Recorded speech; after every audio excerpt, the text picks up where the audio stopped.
What's up everybody, welcome back to the channel. My name is Ryan, and if you're new here, in the last year I was able to quit my job as an electrical engineer to pursue entrepreneurship full-time.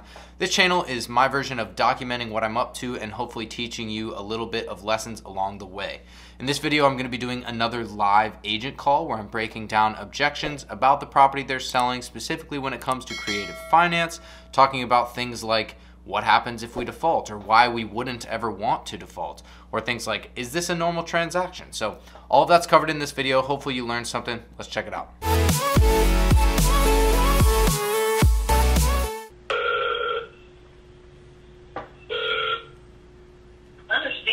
Hey Anna, this is Ryan. I think you spoke to my partner Roy earlier today. Oh yeah, hi Ryan, how are you? I'm fantastic. How are you?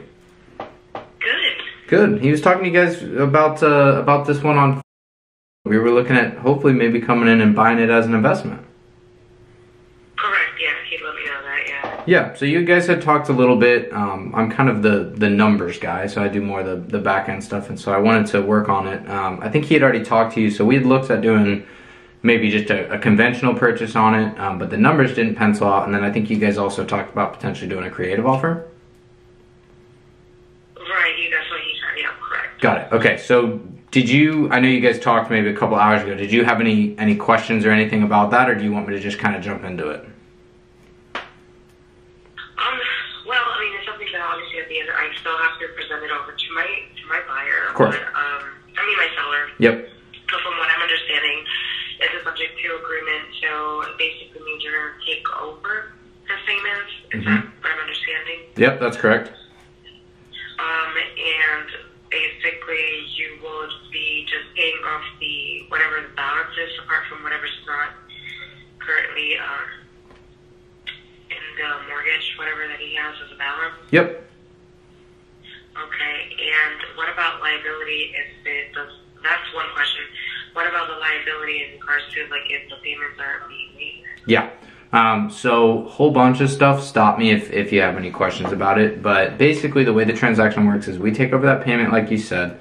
We'll cover commissions and closing costs, and then we'll pay them a little bit of cash. So that's kind of the structure of it. Now, when it comes to things like liability, so for example, when we take this over, we're probably gonna, give you guys all some money, furnish it, kind of get it ready as a rental, all that fun stuff, and put a bunch of money in up front.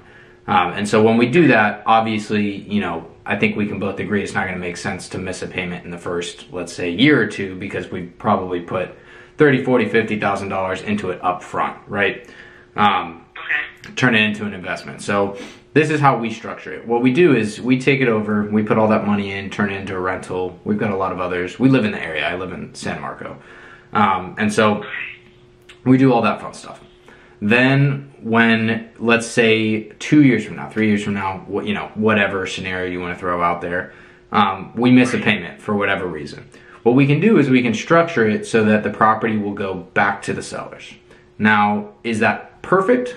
No, right? That's not an ideal scenario, because if they're selling it, they probably want to sell it. But let's use that just as an example. So let's say 5 years from now, we stop making the payments for whatever reason, which would obviously be a very negative, decision for us. Because why? Well, because not only are we going to put all this money in up front, but we have now put all this money to pay down the mortgage over 5 years. In theory, most likely the house has appreciated in value. And so if we were to give them this house back, it may go from being worth $300,000 to being worth $350,000 or $400,000. And so in that quote unquote worst case scenario that, we've never had happen, but if it were to happen, it would actually be a pretty decent worst case, because they would probably be inheriting a minimum of maybe $50,000 to $100,000 worth of equity and furniture and all that fun stuff. And so that's kind of what that looks like, the way that we structure it, to cover them in that worst case scenario, because, even though it's not likely, we do want to make sure that that stuff is covered so that everybody feels comfortable. Okay. And do you guys also do like the insurance and the taxes, or is that something that the seller will be responsible for? Yeah, so totally normal purchase. So if you spoke to the people that have sold to us, they don't know that the property still exists. So just like when you probably bought your house and got, whatever, mortgage through Wells Fargo or something, and then you know how they sell that off to a servicer and it ends up at some servicing company. It's the same idea here. So all we're doing is taking this note and getting it serviced. And when you're servicing that note, you're gonna have taxes and escrow and whatever. That all just gets paid into the mortgage account, which we're responsible for as the owners. So taxes are determined now based off of a new owner, right? Insurance is chosen by us as, a landlord policy or a renter's policy. So that is all 100% on us.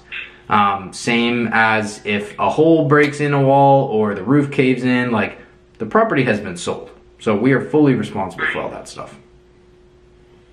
Okay. And then you guys would take possession once it's left paid off? Say that again? When you guys take possession, is this already shown in whenever you do the subject to agreement with the seller? What about that? So we take possession and then what? Like when you take possession, it's going to be from the minute you do the agreement, correct? No. So this is a totally normal transaction. So if, let's talk hypotheticals here. So let's say right now, you and I discuss everything. The sellers are 100% on board and we sign a contract today. It's still a normal transaction. So it's going to go to a title company. The title company is going to run title search, make sure that there's no, liens. They're not getting sued or something and have any liens on the house or anything like that. Then they do, all the typical paperwork. We submit earnest money, and typically speaking, it's about 2 weeks to 30 days closing, just like any other transaction. Okay. Gotcha. Okay, well, definitely, I could definitely present that over to my seller. I don't see why not. Yeah, so... Good, you would open to it. Yeah, I've got a couple questions for you just to make sure. So I know, or I think it's a conventional loan, and I wanted to make sure, are they living in the house right now, or have they already moved out? No, it's a vacant. Got it, okay. Property there. It was for the parents, and they decided to move to California. So Got they it. didn't really get used to it. Gotcha. Yeah, no, I just wanted to make sure. So this actually sounds like a perfect scenario. Sometimes people are trying to go buy another house, and that can get a little trickier. If this isn't the case here, then it shouldn't be any issue there. So just so you know, and stop me or ask me any questions if you have any, but for us to write an offer, we need a mortgage statement so that we know exactly how much is owed, and then we can take that to determine, your commissions and make sure that they make some money and, that we can cover closing costs, basically so we can write an offer we can actually stand behind, right? And so I reviewed this property an hour ago with Roy. And so we're definitely interested in purchasing and moving forward, but we will need that mortgage statement so that I can kind of put concrete numbers down for you guys to review. Okay. So do you have that, or do you think they could gain access to that? Yeah, he would probably be able to get access to provide that information. I would have to talk to him, but I most likely would be speaking to him either later tonight or tomorrow because he works every day and just weekends he's off. Perfect. Well, then let's do this for our next step. If you don't mind grabbing that mortgage statement whenever he can, whether it's today or later, whatever works for you guys. And I can text you our email address, and if you don't mind, when you're able to send that over, I can start crafting that offer. Based on what I'm seeing from the data that I have for what they owe, which isn't concrete until we get the mortgage statement, but it looks like we should be able to pay them probably a couple $1,000s and cover everything. So it'll probably look something like that. But when I write the actual offer and get those numbers narrowed down, what I would like to do, if everybody's up for it, is to get you on the phone and get the sellers on the phone when we send the contract. And that way we can answer questions for you guys. So we can just go through it, and you'll probably see something and you say, what is this? Or what does this mean? Or whatever. And I'd love to be able to just walk through that with you guys to make sure that, I'm able to answer everything as well as I can. Okay, gotcha.